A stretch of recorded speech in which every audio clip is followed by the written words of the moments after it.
Is Cindy, and we're going to listen to Caroline Leavitt talking about what's going on today in the United States and President Trump. For people who don't know that he did meet with Savannah Guthrie's mother. Wow.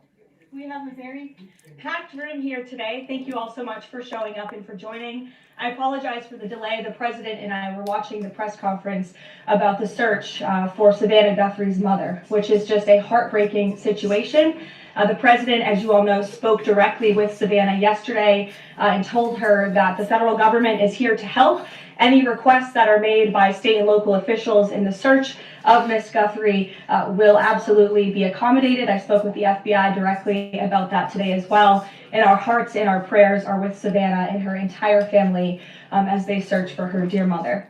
I also have a quick scheduling announcement for all of you. Tonight at 7 p.m. during prime time, President Trump, Dr. Oz, and National Design Studio Director Joe Gebbia will officially unveil Trump RX, a state-of-the-art website for American consumers to purchase low-cost prescription drugs. This historic announcement will save millions of Americans their hard-earned money, so make sure to tune in tonight, and we will see all of you in the news media there. President Trump promised to restore law and order to the United States of America, and newly released data proves he is delivering overwhelmingly on this promise. A study from the Council on Criminal Justice shows that the murder rate across America's largest cities plummeted in 2025 to its lowest level since at least 1900. Again, let me repeat, to put this in perspective, this marks the largest single-year drop in murders in recorded history. This dramatic decline is what happens when a president secures the border, fully mobilizes federal law enforcement to arrest violent criminals, and aggressively deports the worst of the worst illegal aliens from our country. The numbers don't lie. Under President Trump in 2025, the FBI increased violent crime arrests by 100% compared to the prior year. The FBI also conducted more than 67,000 arrests from Inauguration Day 2025 to January 20th, 2026, which is 197% more arrests than the same period previously. The FBI also disrupted 1,800 gangs in criminal enterprises, a 210% increase from the year prior. The FBI has arrested 1,700 child predators and more than 300 human traffickers across the country. Since President Trump took office, 6 of the FBI's top 10 most wanted fugitives have been captured. Right here in our nation's capital, where you all live, so you know it well, whether you choose to report it or not, the president's efforts to make D.C. safe and beautiful have worked. As of last week, D.C. homicides were down 62%, motor vehicle theft down 53%, and 2025 had the fewest violent gun crimes of any year of available data in our nation's capital. For more proof that these tough-on-crime efforts are working, look at the president's Make Memphis Safe Again campaign. As of last week, there have been nearly 5,600 arrests made, and aggravated assaults are down 53%. Sexual assaults are down 53%, and robberies are down 70%. Again, that's just in the city of Memphis. 5,600 arrests have taken place because of this president and his Homeland Security Task Force that has surged into Memphis at the request of both the governor and the mayor in that city. A Democrat mayor, I will add. These are the results that can happen when Democrats and Republicans, when the federal government and state and local officials work together. And that's what President Trump wants to see to improve public safety across our country. When you have a leader like President Trump who empowers good cops to be cops and to arrest bad criminals, American communities will become safer. Many of the media outlets in this room have expressed shock and confusion at these remarkable statistics. The New York Times declared that, quote, "No one knows for sure what's behind the staggering drop in the murder rate. The reason is very clear. It is President Trump's leadership and his unwavering commitment to law and order. The drop in crime is more proof that all that is required to improve public safety on our streets is a leader with the will to do what is necessary to protect law-abiding American citizens. The terror and chaos that was unleashed under Democrat rule is a choice. It's a choice to put violent criminals ahead of innocent Americans, a choice to force us all to live in fear because of soft-on-crime, liberal politicians, prosecutors, and judges who lack the basic willingness to do their jobs and put dangerous people behind bars. On November 5th, 2024, the American people made a resounding choice that they've had enough of that, and that's precisely why they re-elected President Trump. So even as Democrats and the liberal media are engaged in hysteria about this administration arresting and deporting violent, criminal, illegal aliens, the undeniable truth is that deporting these individuals is one of the primary reasons why America's streets are safer today than they were 1 year ago when President Trump assumed office. Former President Biden and the Democrats left our borders wide open, and President Trump and the brave men and women of ICE are removing these dangerous criminals. So here are just a few recent examples.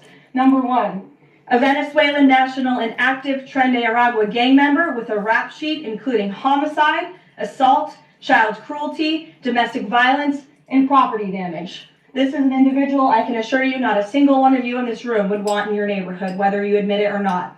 He entered the U.S. in 2022 and he was released into our country by the Biden administration. He is no longer here thanks to President Trump. An El Salvadorian national and known MS-13 associate, previously convicted of homicide, conspiracy to commit homicide, and kidnapping, arrested for arson, battery, armed carjacking, and assault. He entered illegally in 2016, was released by the Obama administration, and ICE just arrested him on January 8th, 2026. This example shows you how many criminal illegal aliens have been roaming American streets freely because of a lack of attention to this matter from the previous administration, and President Trump is cleaning up their mess. A Cuban national and blood gangs member convicted of multiple homicides and robbery. ICE arrested him on October 27th and removed him on January 6th, 2026. Arresting and deporting these types of illegal criminals is precisely what the American people voted for. And despite desperate recent attempts by Democrats and those in the media to undermine the president's deportation agenda, these efforts are failing. Brand new Harvard-Harris polling shows overwhelming support for President Trump's efforts to protect law-abiding citizens from criminal illegal aliens. Nearly 8 in 10 Americans say criminal illegal aliens should be deported. A solid majority also support deporting all illegal aliens, regardless of additional crimes. And more than 2 in 3 Americans back the Trump administration's common sense requirement that state and local officials cooperate with federal authorities and work to hand over criminal illegal aliens in local jails for swift deportation. Finally, to prevent another invasion of millions of illegal aliens from happening again, President Trump and Secretary Noem delivered the most secure border in American history. 0 illegal aliens were released into our homeland over the past 9 months. This is a truly remarkable achievement. Again, 0 illegal aliens released into the country in 9 months. This is staggering, and it deserves more attention from all of you. Overall, Customs and Border Protection recorded the lowest total encounters in agency history. Daily encounters have fallen by 95%, averaging just 250 apprehensions at the southern border a day. This is compared to over 5,100 daily apprehensions during the Biden years. It's a night and day difference because we finally have a president who enforces the law and lets our law enforcement do their noble jobs of protecting our homeland. When President Trump campaigned on making America safe again, this is exactly what he meant, and the numbers and the results speak for themselves. With that, I will open it up to questions today. We're going to start with Daniel Baldwin from One America News, who is here religiously covering the White House beat every day. So it's good to see you in a chair instead of standing up today, Daniel. Thanks for being here, and why don't you kick us off? Thank you, Caroline. It's an honor and privilege to represent One America News in the new media seat. First question on the DHS funding bill. Funding runs out in the better part of 8 days or so. Democrats, at least verbally, are very dug in. What does the White House believe their end goal is when it comes to this funding fight, when it comes to immigration policy at large? What is their end goal when they're dug in a position like this at this point in time? Well, the president has 2 end goals. One is to obviously keep the government funded and open, and that includes the Department of Homeland Security. which does not just touch upon ICE and Border Patrol, but also FEMA, the United States Coast Guard, the United States Secret Service. These are brave public servants who work to protect our homeland. The president wants these individuals to get paid. Secondly, when it comes to any discussions about immigration policy, the president is never going to waver in his commitment to allow immigration enforcement efforts in this country and to support ICE and Border Patrol and the deportation of illegal alien criminals. I know Senator Schumer and Leader Jeffries sent over a very long list of demands, some of which the administration is willing to discuss. Others don't seem like they are grounded in any common sense, and they are non-starters for this administration. But we're not going to negotiate policy from the podium. I'm going to allow the president to do that, and any final decisions that are made will be made ultimately by him. But rest assured, he is never going to allow law enforcement in the jobs that they do, the important jobs that they do, to be undermined. And secondly, Karoline, the Department of Homeland Security put up a tweet about a part of an hour ago alleging that an illegal alien was involved in a major car wreck in Indiana, killing 4 people, and they allege that the suspect in question came in under the CBP-1 app under the Biden administration and received a commercial driver's license from the state of Pennsylvania.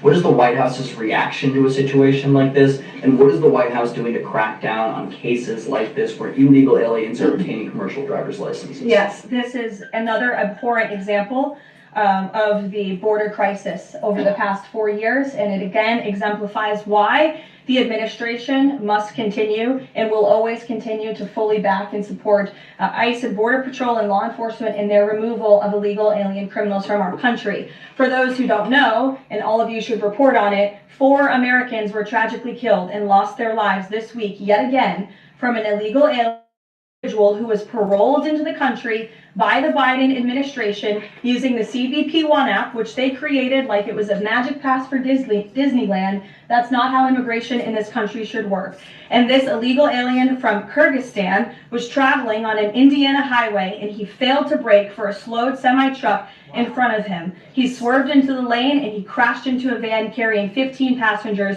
and 4 people were killed in that crash. This is another tragedy that could have been prevented if not for the wide open borders from the previous administration. That's why we now have a secure border. That's why this administration will continue to deport illegal aliens from our country. Thank you for being here. Garrett. John, thank you for your comments and your prayers for the Guthrie family. I have 2 questions related to the president's interview with NBC yesterday. Sure. At one point in the interview, the president said that he believes states wins the election. He says if they, meaning the states, can't do it honestly and can't be done properly and timely, then something else has to happen. What did he mean by that? Is he suggesting that the federal government count votes in elections?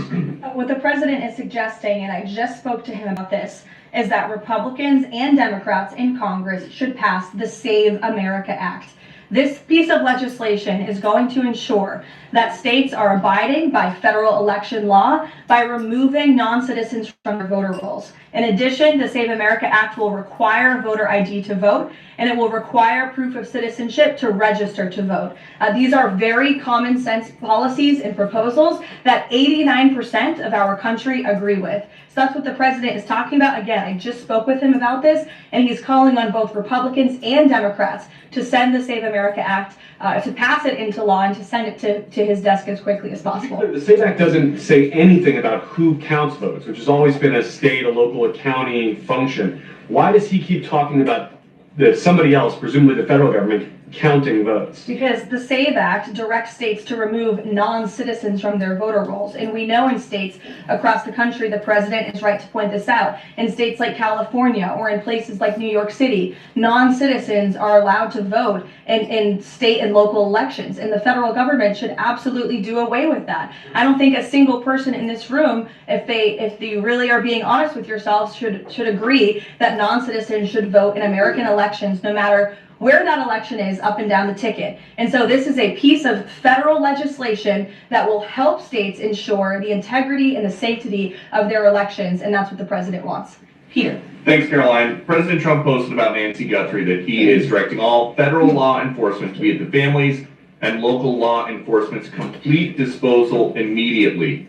What should we expect to see from the federal government in coming days in the search to find Nancy Guthrie? It's a very good question, Peter, and it's why I was on the phone with the FBI earlier this morning to ask that. And what they told me is that the FBI, again, is at the disposal of the state and local government. Whatever personnel or assets or resources that the state and local authorities and police need will be granted to them at the direction of the president, the FBI director, and the attorney general. A different law enforcement issue. The FBI just found 1,000 samples inside an illegal biolab in Las Vegas. It is linked to a different biolab that was previously raided. There are ties to China. What does the president think the CCP might be up to here? I haven't spoken to him about this specific investigation from the FBI, but I'm happy to, and I'm sure he's very glad that this is something the FBI discovered, and we'll make sure anyone who is involved in illegal activity will be held accountable. And just one more about this weekend. At the Mar-a-Lago Super Bowl party, after the first two quarters, are the TVs going to be on the halftime show with Bad Bunny or the halftime show with Kid Rock? I think the president would much prefer a Kid Rock performance over Bad Bunny, I must say that. Jennifer. On the nuclear arms pact, we saw the president's post on that. Yes. Can you say, is there a temporary agreement with Russia to stand by the terms of the New START treaty while negotiations are happening? Not to my knowledge. Again, to your point, Jennifer, I just do want to reiterate exactly what the president said.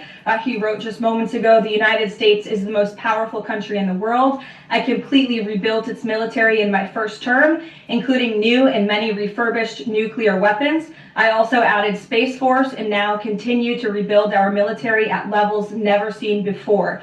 We are even adding battleships, which are 100 times more powerful than the ones that roamed the seas during World War II. The Iowa, Missouri, Alabama, and others. I have stopped nuclear wars from breaking out across the world between Pakistan and India, Iran and Israel, and Russia and Ukraine, rather than extend New START, a badly negotiated deal by the United States, which I will add was renegotiated under former President Barack Obama, aside from everything else, is being grossly violated. The president wants to have our nuclear experts work on a new, improved, and modernized treaty that can last long into the future, and that's what the United States will continue to discuss with the Russians. Peter. Thank you, Caroline. Sure.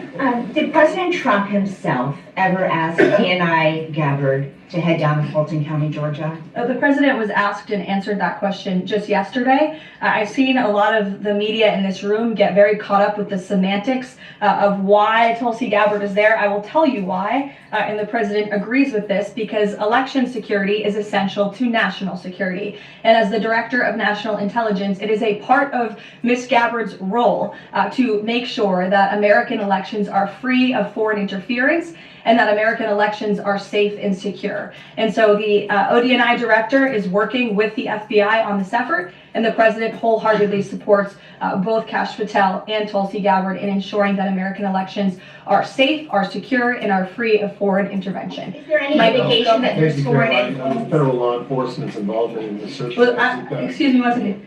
It's the media who has said that there's Russian interference in American elections. You guys have been saying that for many, many years. So the people in Fulton County. Well, the people in this room, considering that you all said for many years that Russia interfered in the 2016 election to help Donald Trump, you should all be very happy that we finally have an administration that is looking into that, and we'll be happy to keep you posted. Michael. With the FBI's involvement in the search for Nancy Guthrie now, has this search expanded nationwide outside of Arizona? And given Pima County's proximity to Mexico, is this now an international search? Well, Michael, that would be a question for state and local authorities as they continue to oversee the investigation at this time. Again, the federal government and the FBI have offered any and all resources, but the state and local authorities are still leading the investigation, so I would direct you to them. I'm certainly not in a position to talk about it. One other question, Caroline. Sure. Friday's talks with Iran, they were originally supposed to take place in Turkey. They've now been moved to Oman. Can you tell us the reason for that move? Look, the president, diplomacy is always his first option when it comes to dealing with countries all around the world, whether it's our allies or our adversaries. And so Special Envoy Witkoff and Jared Kushner will be traveling to Oman for those talks tomorrow, and we will see what comes of those. The president is standing by for an update from them. Caroline, Sure, in the pink. Thank you, Caroline. Cuban leader Miguel Diaz-Canel said today that Cuba would be willing to engage in dialogue with the United States only without pressure, without preconditions, on equal footing and with respect for sovereignty. But his government is denying what President Trump said, that they are already holding talks. How would you respond to that? I think the fact that the Cuban government is on its last leg and its country is about to collapse, they should be wise in their statements directed towards the President of the United States. But as I just reiterated, the President is always willing to engage in diplomacy, and I believe that's something that is taking place, in fact, with the Cuban government. Yeah, thank you, Caroline. So the Office of Personnel Management released a final rule today that makes it easier to fire government employees who are not doing their job, basically. Does the President believe that there are people in his government still that are not following his agenda? That's a good question. I have not asked him about that. I mean, look, it's a very big government, right? There are thousands of people who work for the federal government here in Washington, D.C. This administration has been very much focused on ensuring that we have an efficient and productive workforce for the American taxpayer. There's not a day that goes by where we don't show up and realize we are public servants working on behalf of the American people, and everybody in the federal government best have that mindset, or they won't be welcome to work for this administration. So I think it's a good thing that the Office of Personnel Management put this rule out. I think if people aren't doing their jobs, if they aren't showing up for work, if they're not working hard on behalf of this president, they're not welcome to work for him at all. The New York City mayor is dealing with a $12 billion budget deficit. If he texted President Trump, would the president bail him out? Leave that answer to the president himself, Ed. One more follow-up on Dana Gabbard. You said that the president supports the fact that she was there, but last night when he was asked about it, he said he didn't know why she was there. He didn't say that he directed her. Can you clarify on that? Did she go by herself and he learned later and supports it? Well, did you look at the full entirety of his response? I was in the room for that NBC interview, Kristen, and he just said exactly what I told you, which is that election security is essential to national security. We need to ensure that our elections are free and are fair and are free of foreign interference. And he spoke about how Ms.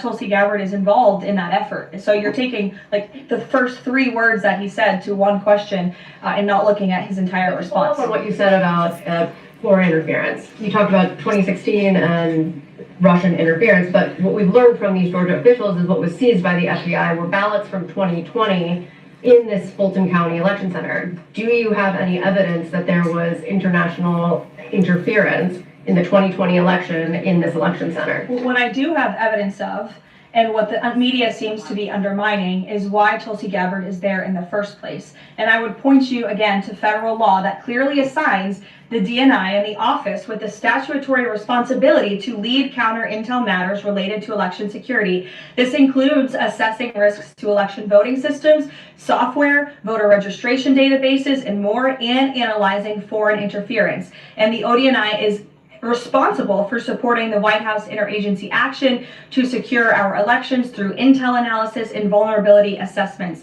And they should be routinely collaborating with agencies like the DHS, the DOJ, and the FBI. So as for that question, it would be better suited to ask the Director of National Intelligence herself in her office. But what I'm telling you is that it is more than appropriate. In fact, it is Tulsi Gabbard's job to ensure that our elections are safe and secure. And that's exactly what she's been doing on the ground in Georgia. And I don't understand why anyone in this room, considering you're all American citizens, I believe, and like to vote in our nation's elections, should have any problem with that whatsoever.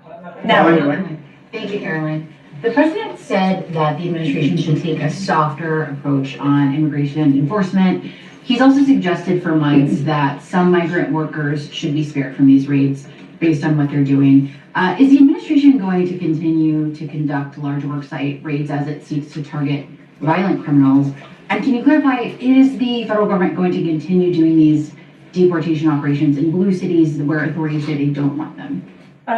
Well, first, again, to the president's answer yesterday, the full context of his answer was that he'd like to see a softer touch, but we are always going to remain tough. That softer touch the president is referring to is that cooperation that is necessary between state and local authorities and federal government authorities to ensure that we can continue deporting illegal aliens from our communities without tons of agents having to go after one illegal alien. If the states and the local governments just turn over their illegal aliens to ICE at jails, as they should be doing, it requires one agent to deport that one illegal alien who can then go on their way to their home country in a peaceful manner. The escalation that we've seen take place in Minnesota is a direct result of the refusal of state and local officials to cooperate with the federal government and with ICE, which has led to these hostile and dangerous environments. And so we don't want that. Again, the president wants direct cooperation, and that's what he was referring to. As for worksite raids, I don't broadcast any future action that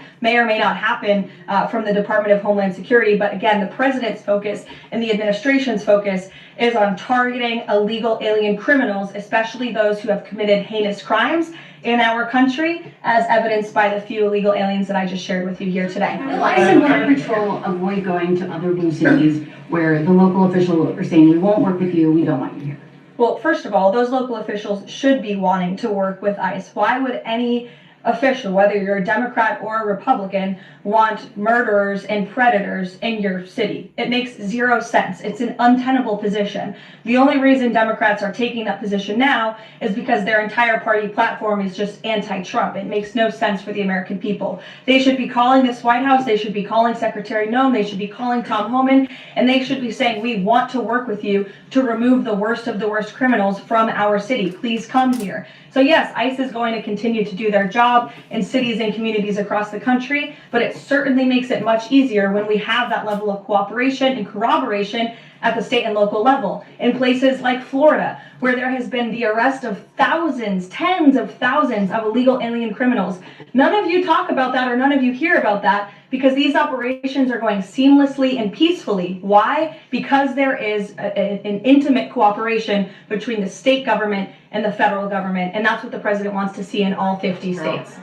In the whites, yes. Hi, thank you, Karoline. Over the weekend, President Trump said that he was giving a serious look at endorsing in the Texas Republican Senate primary. We know that Minnesota and Georgia also have competitive, crowded primaries. Is he giving those races a serious look as well? Well, I'm not allowed to speak from the podium on any future political endorsements the president may or may not make, but I know that he is watching all of these races across the country quite carefully. I won't get ahead of him on any potential endorsements. John. Thanks a lot, Caroline. Two questions for you about the continuing resolution that the president signed for the Department of Homeland Security. What would be the repercussions for all of the agencies under DHS if no agreement is reached on funding when that deadline approaches next Friday? Well, there will be grave repercussions for all of those agencies, but more importantly, frankly, for the American people who those agencies serve. And that's exactly what the president and the White House want to avoid. Again, we want to keep the government funded. We want the Department of Homeland Security, of course, to be up and operationalized and continuing as necessary to protect our homeland, to secure our border, to ensure the brave men and women of the United States Coast Guard are getting paid, the brave men and women of the United States Secret Service who protect the president, the vice president, and frankly, all of you in this building every day continue to receive the paychecks that they so well deserve. And so that's why the White House will engage in these talks with Democrats. But again, the president is never going to cave on this administration's core promise to deport illegal aliens from our country. You said, Caroline, in your statement that there are certain proposals that Democrats are putting up that are non-starters. What are some of those non-starters? There are a few, and it's a very good question, but I won't negotiate from the podium. I know the White House will be engaged in direct, serious talks with Democrats on this important matter. Natalie. Thank you. In addition to launching Trump RX tonight, Trump has said that he wants to meet with insurance companies to lower healthcare costs. Do you have any update on those meetings? Yes, he does want to meet with insurance companies. That meeting will take place. I don't have an update on when it will be on the schedule, but the purpose of that meeting will be to continue to negotiate with these companies to ensure that more money is going back to the American consumer. And you're all going to see that on full display tonight at 7 o'clock with the formal launch of Trump RX. I'm telling you, this is going to be a very cool and unique event, so everybody really should tune in. Could you clarify what the president said on the Diego Garcia deal? He said he didn't like it, now can you say he's for it?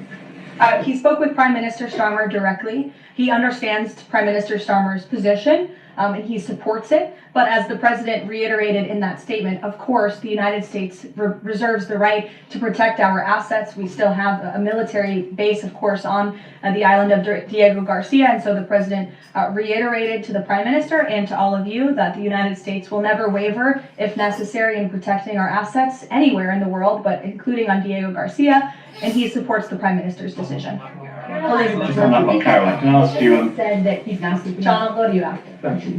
The president said he's now seeking $1 billion from Harvard, considerably more than before. What changed here, and how are negotiations going? Well, look, this has been an ongoing negotiation and frankly a frustrating negotiation for the president and the administration because we want a deal. And it's very unfortunate that Harvard has dragged its feet in understanding they need to rectify the wrongs and the illegal behavior that took place on their campus over the course of the past several years under the previous administration. And so the president wants a justified deal to correct for that criminal behavior that took place on their campus. He is now demanding $1 billion from Harvard University, and Secretary McMahon will be continuing to lead this negotiation and these talks. John. Caroline, thank you. You mentioned some polling earlier that was very compelling on deportations. Rasmussen came out with a poll today, said 75% of Republicans want all illegals deported. It seems like the conversation has shifted again to focusing only on deporting illegal aliens who are criminals. Is the president still committed to deportations of the 20 million illegals that came here under Joe Biden, or are you starting to see that back? Yes, and the president has always been committed to that, Sean, but we must prioritize, and the prioritization is on those tens of thousands of convicted criminals whom we know are still roaming our streets. ICE and Border Patrol and DHS have done a phenomenal job of removing tens of thousands of them. Actually, nearly 1 million people have been deported from our country over the past year, 2 million additional self-deportations. So nearly 3 million people have left the United States. But again, as you pointed out rightfully, Joe Biden and the Democrats allowed approximately 20 million people into our country illegally. So yes, of course, the president is committed to ensuring that America is and always will be a nation of laws. Thank you, Caroline. Steve Bannon recently said, quote, "We're going to have ICE surround the polls come November." Is that something that the president is considering? That's not something I've ever heard the president consider, no. Guarantee to the American public that ICE will not be around polling locations or voting locations in November? I can't guarantee that an ICE agent won't be around a polling location in November. I mean, that's frankly a very silly hypothetical question. But what I can tell you is I haven't heard the president discuss any formal plans to put ICE outside of polling locations. It's a disingenuous question. Caroline, I had two questions regarding the DHS. The first one is, one of the Democrats' main demands for DHS funding was to demask ICE agents. Is this something that the president is even considering? Again, this is one of the specific points in the letter that went out by Senate Majority Leader Schumer and Hakeem Jeffries. I won't negotiate the individual points from the podium, but it is obviously something the White House will be discussing with lawmakers on Capitol Hill in the coming days. Is the administration concerned that the shakeup that we're seeing of DHS activity in Minneapolis could potentially embolden different obstructionist protesters around the country as they now have a playbook on how to get ICE out of their cities? No, because what you saw yesterday with the drawdown of 700 agents only occurred because the condition that the President of the United States set for local states, local counties to turn over illegal aliens to ICE has been met. The vast majority of counties, nearly every single county now in Minnesota, has made an agreement to notify ICE when they are releasing an illegal criminal from their jail. This is a huge win for the administration. Again, it's a condition the president set out and has been met thanks to the tireless efforts of Mr. Homan. And as for the left-wing agitators who have been illegally obstructing ICE's immigration efforts, we are not letting that behavior go unnoticed or unpunished. In fact, just today, the Department of Homeland Security arrested this individual. He is a self-proclaimed Antifa member who has been threatening, doxing, harassing ICE He called for the murder of federal law enforcement officers. He encouraged bloodshed in the streets of Minnesota. He proudly acclaimed affiliation with the domestic terrorist organization Antifa, and the Department of Justice, thanks to the great work of HSI and the FBI, was able to locate and arrest this individual today. So we are committed to enforcing our immigration laws. We want that level of cooperation from state and local officials. And if people are illegally obstructing our federal law enforcement operations, if they are targeting, doxing, harassing, and vilifying ICE agents, they are going to be held accountable, like this individual here, who again is a self-proclaimed member of Antifa. He is a domestic terrorist, and he will be held accountable in the United States. Caroline, just to follow up on Garrett's earlier question, I mean, you talked a lot about the SAVE Act. I know you spoke with the president about it before you came out here. The president has gone beyond that, though. He's talking about Republicans taking over elections, states are agents of the federal government. So just to be clear, is the president only calling on Congress to pass the SAVE Act, or does he want Republicans to go further than that before the midterm elections? The president is calling on Republicans, again, and Democrats to pass the SAVE Act. I will reiterate, requirement for voter ID to vote. That should be something that no American should oppose. In fact, we know that the vast majority of Americans support it. Requiring proof of citizenship to register to vote, which is not hard to do. We should be able to do that in this country. If you want to register to vote in the United States of America, you have to be a citizen in the United States of America. And this piece of federal legislation will direct states to remove non-citizens from the voter rolls. I just had a conversation with the president about it. Thank you, Caroline. I have two questions. Tariffs on South Korea. As you know, President Trump recently mentioned tariffs, increasing tariffs on South Korea. When will the 25% tariffs increasing on South Korea begin? Secondly, what impact will this have on national security? Sure. I don't have a timeline for you on that, but I will make sure that our trade team here at the White House gets you an answer swiftly and promptly. John. Thank you so much, Caroline. Yesterday, President Trump in the NBC interview said that it bothers me that somebody is going after Bill Clinton. That somebody is the House Oversight Chairman, James Comer, a Republican. Why is the president bothered that they're investigating Bill Clinton and his Epstein ties? Look, I think that the president has respect for the former president of the United States, Bill Clinton. He said yesterday himself they've shared a good relationship, and that's what he was reiterating in that NBC interview. Go ahead, Caroline. Can you tell us a little bit about the agenda for tomorrow's talks with the Iranians? What will be the focus of the discussions? Diplomacy moving forward. The president has obviously been quite clear in his demands of the Iranian regime. Zero nuclear capability is something he's been very explicit about, and he wants to see if a deal can be struck. And while these negotiations are taking place, I would remind the Iranian regime that the president has many options at his disposal, aside from diplomacy, as the commander-in-chief of the most powerful military in the history of the world. Washington Examiner, go ahead. Lynchburg County, Virginia is the third local law enforcement is to find the blue government's demand that they no longer cooperate with ICE. There's a lot of red counties that are thumbing their nose at the blue government, blue states leadership, telling them not to cooperate with ICE. Will this administration support those counties in any way? Support them either through legal help or? Absolutely. And if there is a county in this country, whether it's red or blue, that seeks to cooperate with the federal government to remove violent, illegal criminal aliens from their communities, this administration is here to help. You've heard the calls from the president himself on asking Democrats and Republicans across the country to call on the Trump administration to work with them, not against them, in the matter of public safety and securing our homeland. Thank you all very much. You'll hear directly from the president tonight at 7 o'clock, and I hope everybody has a good weekend. Happy Super Bowl weekend. The president has wisely chosen not to make a prediction in Sunday night's game, but as a native girl from New Hampshire, go Patriots. Thank you, guys. Wow. That's the press conference. Let's move over here because that sun. We can step over here.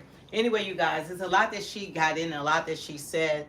One thing that I do believe is that you should be a United States citizen to vote in our elections, period. No one that has illegally entered this country should be voting and deciding our elections because it matters. Everything should be done freely and have elections that we can trust, that is just Americans voting in these elections, is because it affects us as citizens. They can come and go, and they can leave the country anytime, but we're going to live with the results of our elections. You cannot go to any country that I'm aware of and vote in their elections if you're not a citizen. I haven't seen that done. I don't know if it's done or not. Maybe you guys know. And I feel like no one should be able to come here and do the same when it's not allowed anywhere else. Wherever they came from, whatever country that they're from, you cannot go to their country and vote in their elections. And that's a fact. And it shouldn't be done here. So I'm in agreement with our elections and trusting our votes. I want my vote to count. I don't want my vote to be counteracted by someone that's not even a citizen. That doesn't make sense. So I am in agreement with having secure borders. I am in agreement that which is logical, only United States citizens should be allowed to vote in our elections. Aaron, I see why you're mad. Your name is Aaron, but we are Americans, born and raised in America. You go back to wherever your ancestors. So being a citizen, and anyone could become a citizen. They can put in an application for their certificate of naturalization. They can go through the process just like you would go through the process in another country. And I don't understand why people think that they're not supposed to follow the law, but we're supposed to follow the law. Look what someone said. They said you need ID to vote in Greece and most of the world, actually. Okay. And in the United States, there are many states, you can stand because I want to block that sound. There are many states that don't require ID. And a lot of these sanctuary states, I don't know all offhand, but there are sanctuary states that do not require ID. And they can go in there and they can vote. And most of them are in sanctuary cities. So that will change an election. ID, like where I live at, we don't have to show ID. You don't have to prove who you are. You can go in and you can vote. So I don't want someone else that doesn't belong here to come in and vote. And everyone should be, I do agree, everyone should be in agreement. This is someone that has always voted for Democratic Party, okay? Let's be clear. But I do believe that that's our right. That even women weren't allowed to vote, not until 1964, 65. Black people weren't allowed to vote in the same time frame. That's something that we had to fight for the rights. Women had to fight for the right to vote. Black people had to fight for the right to vote. So you just want to hand out rights that was fought for by United States citizens to be able to vote. We're not just giving it out like that. Our people have died for the right to vote. So I don't take that lightly. And we all should be on the same page as far as our voting rights, for God's sakes. And what's going on now is so much corruption inside the government, outside the government. It's like we can't trust anything. I certainly don't want people coming here and deciding on what politician is going to get elected, especially if someone that I don't agree with. And then to find out that they won because of a non-citizen. When my people died to vote, women had fought to vote, all of this, and you're just going they don't have a right. Let's be clear. They have no right to vote in our elections. None. If they want the right to vote, apply for citizenship. Go through the process. America is open to immigrants, but there's a process. We can't handle 20 million people and put them on welfare off of our backs. And we got $38 trillion worth of debt. Y'all, the money, where's the money going to come from to take care of all these people? Driving on roads, can't even speak English. They're running people over. They're giving them jobs, giving them tractor trailer trucks. They can't even read the directions, and they're giving them licenses. They allowed them to go on airplanes without showing proper ID. But when you go, you got to show your driver's license or a passport. But they can show a piece of paper. We got to do better. And there's nothing unusual about having citizens vote. That's a right. They need to earn the right. When things are given to people, that's why they don't respect us. That's why they spit on the flag. They burn the flag. That's why they act like they have entitlements, that we owe them something. Because when you, just like children, when children don't earn to be able to say they want money and they want allowances, well, you got to do your chores. You have to earn, the rights to do things. And they need to earn the respect. That's why they need to learn American history. They need to learn what Americans went through and fought for, especially the Black community and all communities that are Americans. They need to learn. And not come here and wave their flag around and not speak English. They waving their flag and spitting on like they could do whatever they wanted to do. Did you realize what was happening in California? It was crazy. And guess what? Governor Newsom, he allowed it. Mayor Bass, they allowed them to destroy, attack. They were off the chain. They were unhinged. These are facts. I'm like, what? This don't even look like America. I thought I was looking at a third world country. So you have to have law and order. You cannot have people walking around lawless. No laws. Who said that we're Republicans? Like, who said that we're Republicans? Nobody said that. And that's what people get so caught up in party. Yeah. Stop being caught up in red or blue. They're always at war. Stop being beholden to a party. Put people in office that's going to fight for you, that's going to put food on your table, lower the interest rates, increase job employments. Put people that's actually going to do something for you. Because the people you're beholden to, regardless of party, they all are millionaires. And some are billionaires. And we up here, the bottom of the food chain, middle class, upper middle class, or poor, we fighting each other while they're not fighting. They don't have to fight because they have health care. They don't have to worry about getting a SNAP benefit.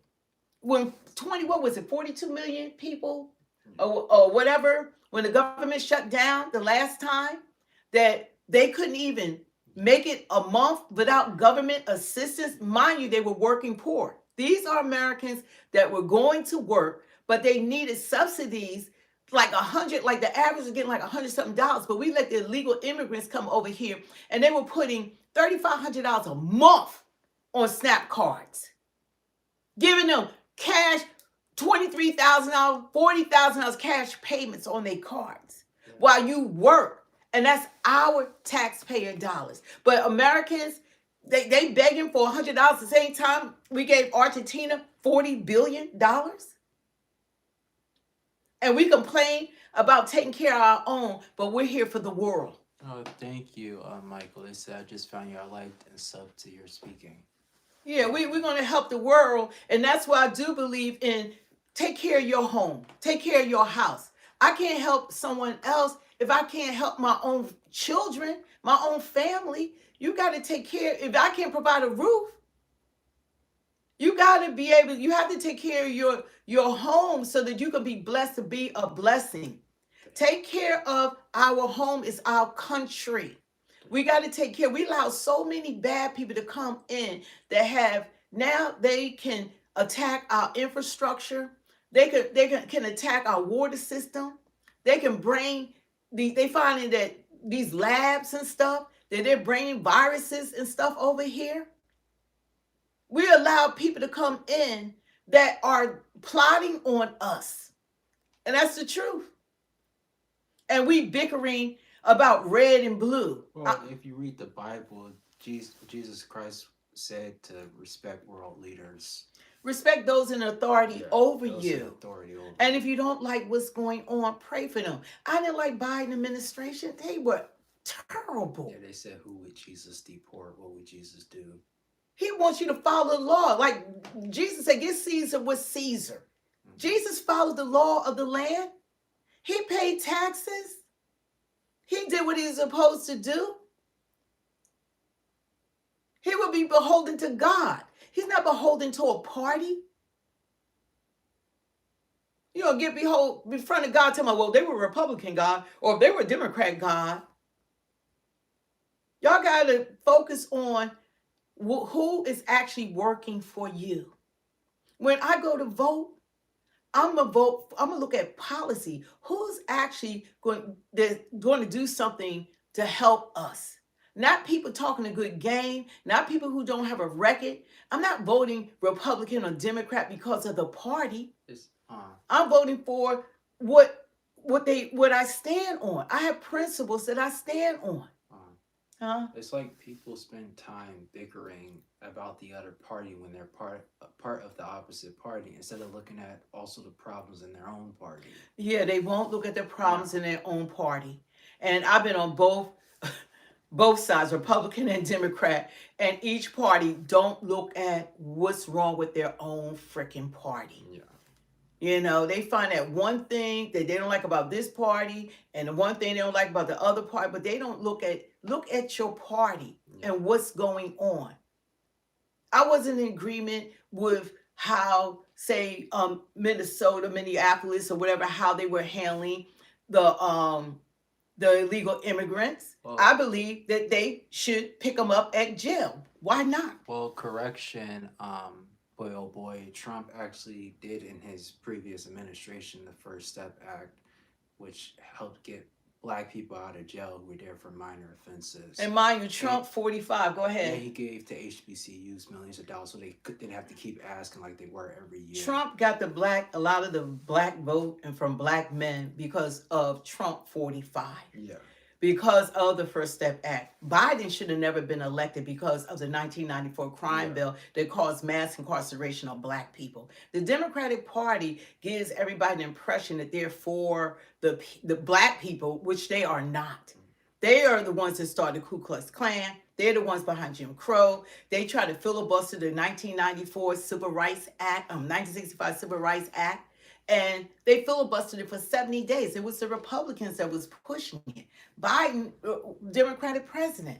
They have done more to the black community than anyone else. And now they don't even support the rights of black people. They more focus on non-citizens, illegal immigrants, and the LGBTQ, who Obama is the father of the LGBTQ and Biden is the grandfather of transgender. So their focus has not been on the black community. With the civil rights we fought for, everybody that come over here from another freaking country, they're benefiting from the struggles of my ancestors and what they have done for this country and fought for. And they get more benefits from the Civil Rights Acts than we do. See, Stephen and people like him, like, I want you guys to debate what we're saying if it's not true. Instead of name calling, we see you're in your feelings now. Debate what we just said. Oh, we got sensitive, emotional men? Yeah, we got insensitive and we both are not smart. Yeah, well, you know what? Yeah. Don't nobody care what you have to say. Because if you can't come with a clear, concise statement or you can make your point, then you don't have... Exactly, there's no point. You don't have a foot in the game. You have no substance. I'm speaking, unless you black, you don't know what it is to be black in America. Because the things that we say, fact check. Use ChatGPT. Use Google. Use Ground News. Use Wikipedia. We have search engines Siri. now. Siri, you can find out anything instantly. You don't even have to go in the library and take hours of research. You get instant information now.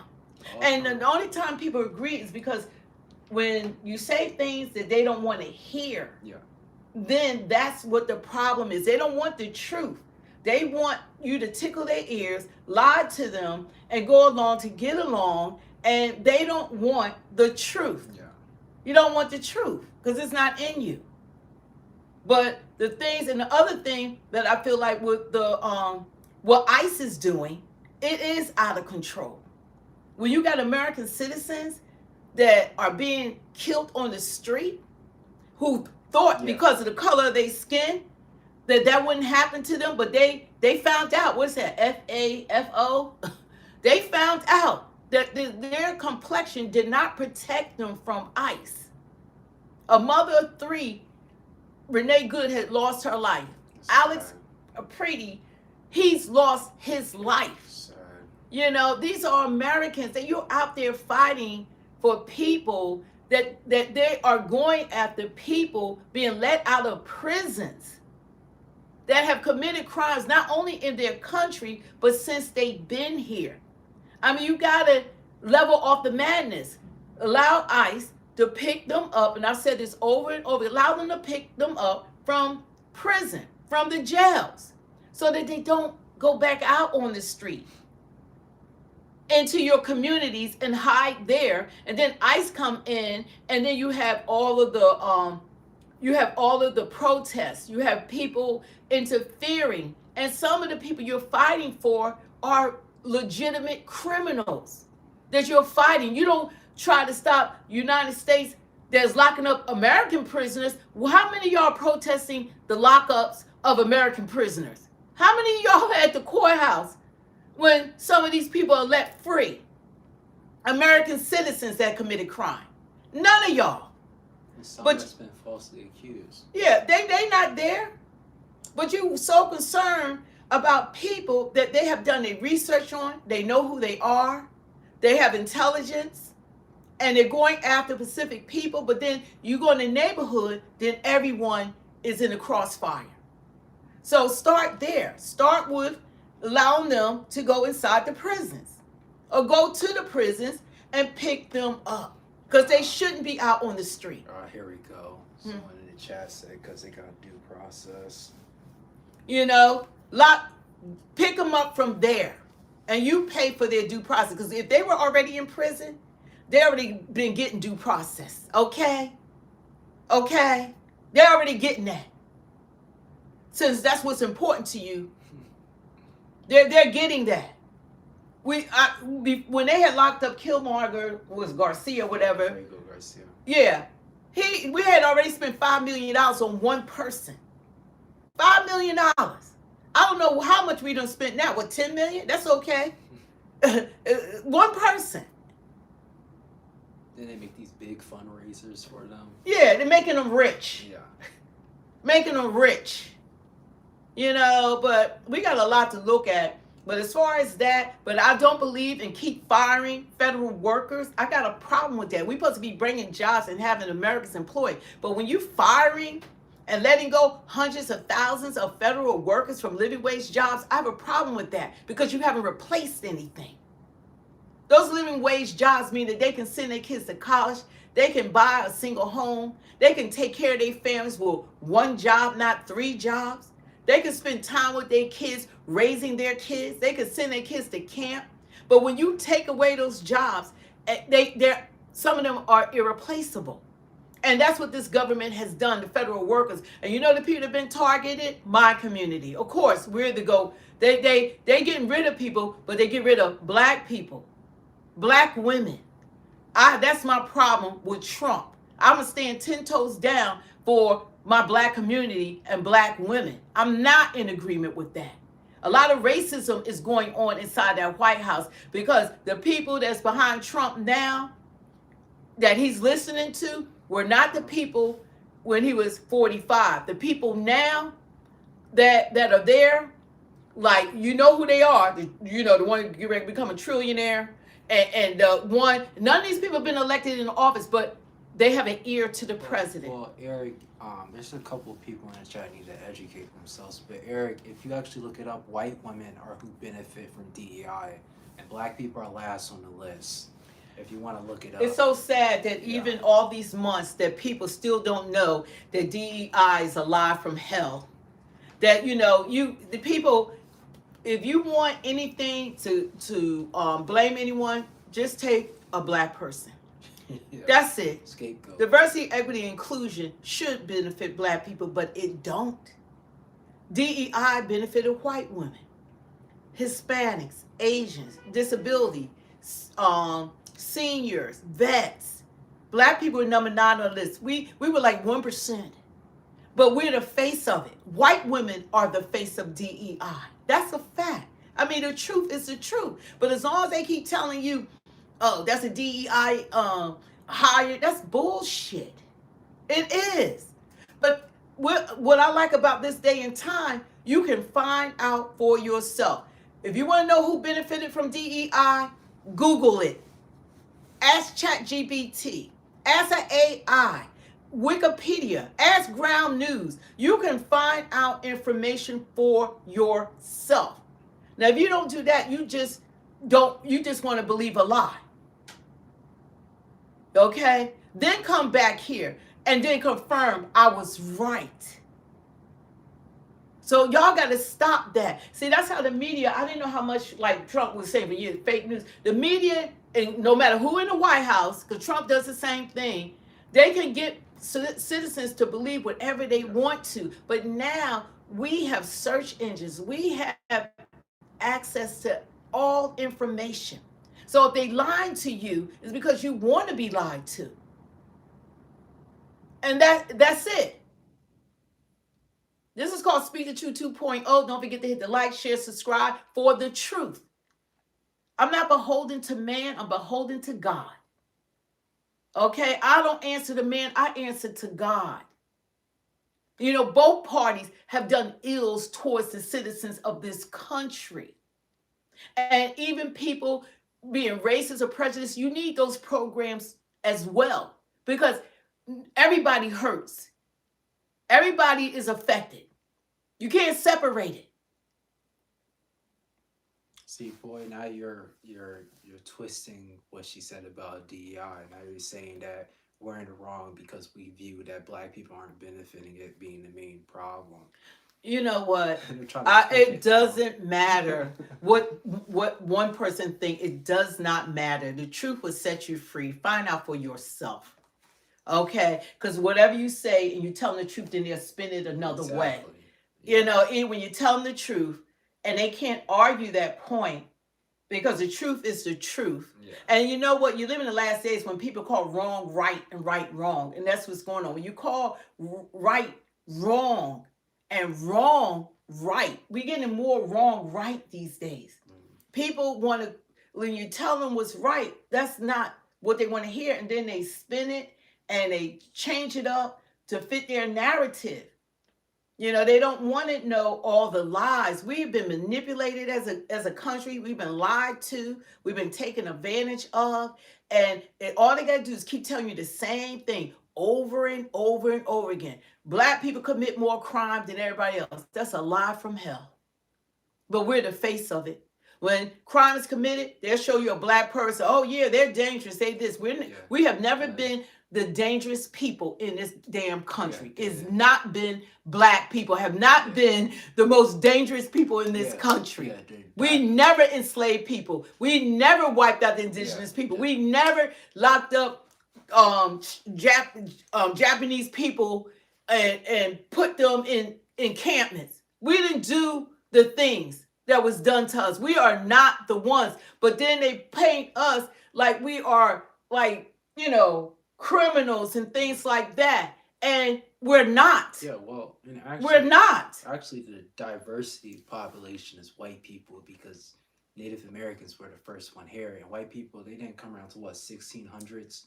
Yeah, well, yeah, the white race wasn't even established in the 1600s. So everybody was black. You was birthed out of a black woman, whether you realize it or not. If you really want to know history, you know. So it's okay. But see, when they hide the truth and they take things, remove things out of books, and people aren't educated, the majority of the world has color. You know, and nobody's smarter because of the color of their skin or dumber. God gave us all the same brain capabilities.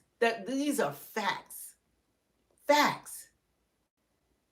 But people want to feel superior because of the color of your skin and want to degrade others because they're not as as barbaric. They're not as mean or out to get you or whatever. Most people are nice. Most people want to help one another. And that's a fact. But when you die one day and go and have to meet your maker, if you're not going to ever go to heaven and there's a all one color section. Let's be clear. God made the human race. There's not going to be no order according to what color you was here on earth, because God made all of us, and he made us like this before any other race. This is the complexion. This is the complexion. This is true. Eve was black. Adam was black. The white community is the newer community in this world. And I don't know what it is that people feel as though that they got to stomp on others to be superior. And that's what's going on. It's crazy, the mindset, when most people just want to live a good life. Yeah, Jesus was brown. He was a Jew. He was brown. But like everybody, you guys like can look this up. Ask your best friend Chat GPT. Google it, because like if you don't believe us, just look it up. Do your research. Yeah. Do your research. But as long as they can keep you racist, prejudiced, keep you divided by party, you're fighting for people that don't need your help to fight. Well, you should be fighting for your rights, fighting that they do right by you, fighting that they don't keep talking that we're going to have jobs. Produce the jobs. Don't fire 500,000 black women and don't have replacement jobs. Don't say black men are not supportive of their families when every chance you get, you try to lock them up for slave labor. And then you say the fathers are absent in the household because we have such a racist system that are diabolical, that do these things to keep us suppressed. They got a game plan. When they talk about they arrested however many thousands of people in Memphis, 5,000, I bet they were black. Dude, Jesus Christ was from Jerusalem, born from a Jewish mother. You know? So until we get all this out of our systems and focus on what's right, and you know what the funny thing about it, families are all blended. You got guys who look like they're from a motorcycle gang, they married to a black woman. Grandmother, white, look like a little old white lady, her grandkids are black. We're blended. People in the chat like, are trying to be funny and y'all being racist about like, where's my dad at? My dad is a businessman with his own business. That's successful. Yeah, thank God that he wasn't in the statistics because of this administration that falsely arrests black men and they over sentence black men. Yeah. This is life. Our whole family's educated. My brother is a soldier. I have my uncle's a soldier. This is a military family and very educated family. You know, so it goes without saying, God is good. My whole family, extended family, we all own single homes. We all drive luxury cars. Majority, like myself, we pay for them with cash. Okay, we're all educated with our degrees. We're movers and shakers. Okay, in society, all of us. So all those stereotypes they keep trying to tell y'all, those are lies. They inadvertently try intentionally arrest more black people because of the color of their skin. And everybody knows that. Look what happened to Elijah McCain. Everybody knows that. The people that commit cop killings and all that, they're white. But they don't put that on the news. They don't plaster that for you to see who's committing the crimes. All your school shooters, mass killings, they're white young men. Charlie Kirk was executed by a young white guy. I mean, those are the ones. But then they always want to put us like we're the criminals. That's how it is. If they can believe that black people are a threat, that's all they got to do. That's all they have to do. And it's been going on a long time. But guess what? That's coming to an end because of information that's available to all of us. And I want what's right. And let's be clear. white people, black people, Asian, Hispanics, indigenous, they're amazing people. All of us. Yeah. White people have fought and died for the rights of black people. I'm not ever going to put everybody in a box. Yeah. The majority of police officers are caring good cops. But then you have the racist, prejudiced ones that make them all look bad. I'm not going to put all of them in a box. You can't take and put everyone and stereotype everyone like they're the same, because they're not. Black people are not leading in crime. We're not committing all these crimes. We're workers, we're educated. We want what everyone else wants. And we are achieving those. We're multi-millionaires, we're billionaires, we're athletes, doctors, lawyers, accountants, you name it. Oh, sorry. Inventors. Why don't you look up the statistics on the typical mass shooter, the typical rapist, the typical pedophile too, and not just what you want to cherry pick to make my community look bad. Look them up. Yeah. Look it up. Go to the FBI. Go Google FBI and get the statistics for yourself and see who leads in pedophilia and rapes and murders and everything you could think of, and all those cop killings. They don't even put it on the news. I'm like, President Trump don't even talk about it because it's coming from that community. It's unbelievable. But let a black person do anything. They got the craziest looking mugshots, looking deranged. But when they try to assassinate the president, they put the high school picture up, like they did. What's his name? Scott? What was his name? They tried to. Thomas Crooks. Yeah, Crooks. They tried to take President Trump's life. They put high school pictures up. They said he got bullied. He was a sad Yeah, child. he got bullied. They suffered. But guess what? Black people are traumatized too. We have traumas. He didn't have any friends. Yeah, we go through the same thing. But where's the grace for black people? But then y'all, like these people, they do all these heinous crimes, and there's always excuses for them. They was traumatized, but so are we.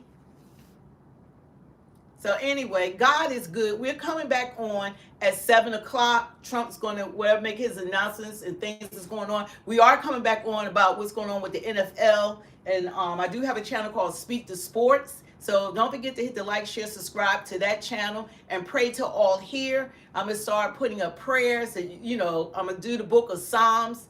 And you can start your morning with God. Start your day with God. Focus on Jesus. If you are a believer, if you're not a believer, find out who he is. But you need to do right by people.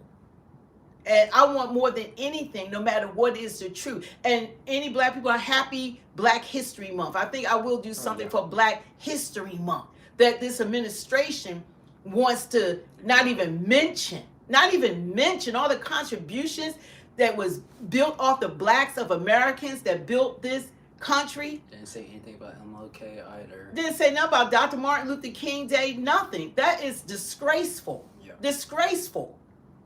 Like, black people, we didn't just come here like the immigrants. We were enslaved. We didn't have the opportunities. We were the opportunity. They were the opportunists. We were the opportunity. They enslaved us. So they benefited from us. They didn't ask to be here. And yeah, we didn't have that luxury. Over 400 years, built that White House. Black people. And talk about what the Statue of Liberty represents. And the Statue of Liberty, that wasn't for immigrants coming in this country. France sent that over for Black Americans. Shout out to That's France. why the Statue of Liberty, you can't see it. They put the chains behind her. The chains around the ankles and stuff. That was for Black Americans. So when I hear somebody tell my immigrants didn't build this country, we did. Y'all not taking that from us, because too many black people lived and died in slavery. And it was so brutal that they would love to erase the history, but it will never be erased, just like you can't erase the Holocaust. You can't erase history, no matter what you do. There's too many books, movies around the world, and people know the truth. And you can't stop the truth. Now J.D. Vance is chiming in. What he said. Well, he not gonna become president. He can forget it. He think that he could represent one party of people. You got to represent all the people. Trump did not win election in 2024 because he was just for white America. He needed the votes of black people, Asians, Hispanics, indigenous, everyone. That's how he got voted into office. I think it was over 57% of Hispanics voted for Trump to be in office. I don't think they're going to do it the next time because what's going on and the deportation of some of the people in their community, like what's happening. Just like black men, 2 million black men, and now they're doing this nation tour of locking up black men, saying, oh, we're safer if you lock, they're doing that same 1994 crime bill. You're safer if black people are locked up, right? National Guard. But y'all let out the criminals that are white. Even January, you let them out, you let them free, but that's the brainwashing bull crap that goes on in this country. National Guards on all the black. Yeah, they going in every state. This is how they have slave labor. They go in every state and they try to lock up as many black people, and they doing it quietly while this damn NAACP and the Congressional Black Caucus sit on their ass fighting for illegal immigrants while the black community is being threatened and the things are going on, and they're not saying a damn thing. They keeping their damn mouths because they all need to be fired. Because if you're not going to stand for truth and represent what we fought for, y'all giving it more to them that haven't fought for a damn thing. And then Byron Donald's right in there. And Byron Donalds, he gonna take his black ass and he gonna write a new 1994 crime bill. Look at that, they got a black man to do that, to lock up our children. And they crying in jail right now with no help because of this barbaric goddamn administration. So a lot needs to be done. A lot needs to be done. And what we want is the truth. We want justice. We want the lies to stop. Stop painting us like we're the ones and it's not us. Stop lying to the world. So when the world comes over here, even illegal immigrants, oh, they black people, oh, we got to be careful because that they got them thinking that. They got white people that's been here their whole lives and no, it's not true. They know black people. They friends with black people. They know. They know. And everybody trying to be like us, talk like us, walk like us, have swag like us, sing like us, rock, country music, R&B, you name it, it's us. All these inventions and all the contributions that we provided to this country, and we're still contributing. We're not just barely making it. We have made it. But as long as you believe that we're a threat, and just like President Johnson said, if I can convince you that you're doing better, talking about white people, than a black person, then Johnson said we could pick your pockets, and that's what these administrations do. Let you think you stand on this, you doing better than a black person. Well, I'm doing better than them, so it's okay that you're poor in poverty. While you need you need welfare benefits. You need it more than us. Because what people don't understand, welfare was not made for black people, it was made for white people. That started like 1933. It was for white people, white women. Black people wasn't able to get any kind of assistance from the government, not until like 1960, maybe 4 or 5. Y'all can look it up. When people were able to vote, and women were allowed to vote, and things like that. It wasn't made for us. We're not on it like that. White people benefit from it. They're on welfare. They need the assistance. But they don't want to tell you that. They want y'all to think it's black people, somebody sitting at home with 6 and 7 kids, and they need the assistance, and all these freaking stereotypes. They done faded out. They're fading out. And now they try to stop us from getting education, stop the grants, stop, fighting the colleges, admissions. Don't allow. The reason why they had to have diversity, equity, inclusion was because it's not fair. They weren't allowing people to have equal education and to be able to get enrolled in these colleges off of their abilities. They were not fair, and they still aren't fair. The last thing they want you to have is education. But as long as there are books, you can teach your damn self. You can go to school online. Go to school online, get your degree. You ain't got to go on a campus. Get your education because it's powerful. And everybody knows a mind is a terrible thing to waste. And people perish for lack of knowledge. That's biblical. Get your education. Whatever you do, get your education. Y'all agreed that like this was my first time voting. And I voted for President Trump, you know, it's because of his last time running and last time in office. And I'll agree with that Trump did like pull a bamboozle on the black community. He fooled everybody because of his first term. Yeah. That 45, he had black employment was at its peak. Black employment in this country. Now, black unemployment is like 8%, the highest. So he's doing the reverse because, like I said, he got a lot of racism going on in that administration. You know, you got the Stephen Millers. Didn't have to get elected, running the freaking country. Elon didn't have to get elected. And these people are using the power of the presidency through Trump. Through Trump. That's why Trump can't do right by everybody. He got to appease these people. Oh, the white community, keep white people on top. Oh, there's a threat. Oh, you know, they already suppressed us having children. That's why our percentages are where they're at. They lock up the black men. They allow them to be raped in prison. They come out of prison. Then they raping other people in the community. Then they put Planned Parenthood in our communities so that we eliminate our babies. Oh, they're brilliant. But they're going to all answer to God. That's the beauty thing about it. God said, don't worry about it when they make false accusations about you, persecute you, all those things, because they got to answer to God. And let me be freaking clear. I'm not beholden to the Republican Party or the Democratic Party. I'm beholden to God. I don't follow man because man is followable. I follow God. I want to do what's right. Period. That's it. I want someone in office that's going to be for all of us. Is that too much to ask? You do well, I do well. You do well, they do well. I want all of us to have a great life. You only get one.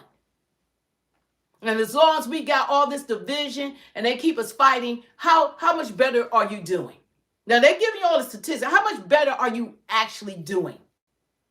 Because you know we're in a shutdown. They tell me another big shutdown is coming. How much better are you doing? They tell you statistics, but how much better are you really doing? Did groceries go down? Interest rates and inflation? I mean, how are you doing? See, we want to fight. But how are you doing? How's your family doing? How are you doing? Do you have a job? Do you have to have 2 or 3 jobs? Those are the things that are important. Are you able to provide for your family? Are you able to take care of your family? I get so emotional in the chat. Like, where's our moderators at? Oh, we got to get more moderators. You guys, we're going to look and see who's been on here because we don't discriminate. We have moderators from the Republican Party and the Democratic Party. We're both. And we don't like them to get rid of everyone unless you just being obnoxious and all that kind of stuff. Then they're going to bounce you out. But we'll get more moderators or whatever. But, you know, I don't even know why y'all even listen to anybody because y'all are miserable and y'all want to stay in your misery. As long as your party is in charge, that's all that matters to you. Even though you can't pay your mortgage, you can't pay your rent, your car being repossessed, you know, your child running around, don't know what gender they are. your daughter sneaking having abortions. You know, we got all these real life problems. You know, your boss is beating you down every day you go to work. You hate your job. There's no other opportunity out there for you. And y'all want to fight instead of trying to get people in office that's going to fight actually for you. If I really wanted, I probably should run because it's like people get bored out so easily these days. All these people are bored out because it costs so much money to run. And they got to have all these people that they got to cave to that have enough money to run. And then the ones that do get in office that should be about the people, then they get hooked on the money. And then they stop working for the people. So I don't even know who's legitimate for us or not at this point. I don't know who. Can y'all tell who's for the people? Who's for the people? Either party. Tell me. Who's for the people? Now, Trump is not going to be in office forever. Like, who's going to follow him? Or who's going to be elected from the Democratic Party? Who's for us? I hope none of these people in the chat room run for office. I'm like, tell me who's for us. Obama don't speak up enough. Like you tell me Obama, but I rarely hear from him. No, or either party. You hear from him if it's for a certain community. Oh yeah, he speak up if it's for the LGBTQ. Excuse me, you're right. He's never spoken up for black people, that's for sure. He don't speak up for nobody unless you LGBTQ. Black, white, Indian, Native American, Indigenous, Asian, Hispanic. You gotta be LGBTQ to hear from him. But anyway, but we gotta do better as a people, as a community. Don't forget to hit the like, share, subscribe. We're gonna come back on. Go to my channel. I'm going to post something on Pray Till All Here. I'm going to start posting, I'm going to do the book of Psalms and start posting scriptures that you can start your morning with, your day with, the middle of the day. Regardless where you are, God is there. You know, all the stuff that's going on, stop looking at man and look to God. Man can't help you. God can, you could be on your last dime and you sow it to God and he'll make a way out of no way for you. Because you can't outdo God in giving. If you want to know who God is, then go through something when nobody else can help you. And then you need to call on God. Come down with an illness and the doctors can't help you. Come down being evicted and your family, nobody will help you. And God can send the help. You take whatever you got, you give it to God. And I'm talking from experience. I went through something at my job years ago. I went through something. And I was let go and I was about to be fired. And God still made a way out of nowhere. He had people that should have been against me speaking up for me because of my character. You know, because of character. Because people can get you in trouble that you like, you know, you get caught up in something. And God was sent people that should have been fighting against me, sitting across the table, speaking on my character. So God can use anyone to help you. Being out of work or whatever, no money. Look, whatever I had, I would give it to God. God will multiply, pay that rent, pay toll so I could go over the you know, that I need to pay toll to go to work or the church or whatever. God made a way, never lacked any good thing. If you want to know that Jehovah Jireh is a provider, the Lord my provider, he is. Give, and it shall be given unto you. Pressed down, shaken together, running over. And the same measure you meet shall be measured on to you again. So you can't outdo God in giving. Say something nice to people. When I had nothing, I said, God, I don't have any money. I don't have anything. But guess what? I had me. I gave me my time. My effort. I worked in my church as an electronic technician because I had FCC license, first class FCC license in electronics and communications. And, you know, so I would work in the studio, use your talents, you know, take my kids to church, to prayer meetings, everything. We were there. Praise dancer. Look, I was the soulless praise dancer. You would see me leaping through the church. That was me. But I love working for God. And I had nothing, so I gave myself. I didn't have them. I gave me. So I never lacked any good thing. And God is a God of restoration. So when he restored me, it was pressed down, running over. I was getting tens and thousands of dollars with restoration. Just money coming, just money. Because when you're faithful to God, you don't have to worry about any administration. You don't have to worry about who's president, who's your mayor, who your councilman, whatever. You give it to God and he will fight for you. So anyway, you guys, we will be jumping back on here. Go to my channel, Pray Till All Here. This takes up my time. I am going to spend more time posting. I want to say, support the Democrats. Woo-hoo, I have. Yeah, support the Republicans. Woo-hoo, I have. You know, support who you support. But don't be beholden to them. Because they will fail you. God, you too. Men will fail you. Yeah, go Bears. You go, Bill. Okay, Liv. I wish they would win the Super Bowl, but we're gonna see what Stephon Diggs is gonna do with the Patriots and the Seahawks. So, like what they gonna do, and then y'all ready for Bad Bunny? We're a Super Bowl. Look, everybody cutting off their TV on that one, but we probably gonna. I don't know if I want to do it from here, but we probably go somewhere and we're gonna, watch the game or whatever, the Super Bowl game. Get a whole lot of us together. We're gonna have a semi Super Bowl party or something like that. Whatever you do, listen to me. Enjoy your life. Our lives are like vapor. Eternity is forever. Do you know that when you leave this earth, we're like vapors. If you live to 80, you say they're old. That's not old. They're babies. Compare that to trillions of years. Our life goes on and on and on and on. You don't want to wind up in a lake of fire. Yeah. You're going to feel every pain and there's no relief. So seek God, seek salvation, because Jesus came and died for all of us. And you guys can look it up too. What scientists